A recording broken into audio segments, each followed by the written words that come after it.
ഇനി വണ്ടി എടുത്തോ. ക്ലച്ചിന്ന് കാലെടുക്കുമ്പോ സാവധാനെ എടുക്കാൻ പാടുള്ളൂ എന്ന് തന്നോട് 100 വട്ടം ഞാൻ പറഞ്ഞിട്ടില്ലേ? എന്നിട്ട് പതുക്കെ ഇങ്ങനെ ആക്സിലേറ്റർ കൊടുക്കണം, മനസ്സിലായ? നേരെ നോക്കി ഓടിക്ക്. മാസ്റ്റർ, ഈ ക്ലച്ചും ആക്സിലേറ്ററും ഒരുമിച്ച് അമർത്തി ചവിട്ടിയാൽ എന്ത് സംഭവിക്കും? കാരണമൊന്നും സംഭവിക്കില്ല. തന്റെ വായയിൽ അവശേഷിച്ചിരിക്കുന്ന 3-4 പല്ലുണ്ടല്ലോ, അതങ്ങോട്ട് പോവും.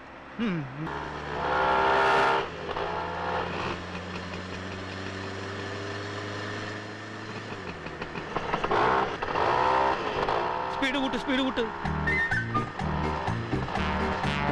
ഇടത്തോട്ട് തിരിക്കുക, എവിടേക്ക് അങ്ങോട്ട് തിരിക്കണേ. സ്പീഡ് കൂട്ടാൻ. ആക്സിലേറ്റർ എന്നുള്ള സാധനല്ലേ, അതും ചവിട്ടോ. എന്താ ഇയാൾ കാണിക്കണേ? ഇങ്ങോട്ട് തിരിക്കാൻ. എന്റെ കർത്താവേ.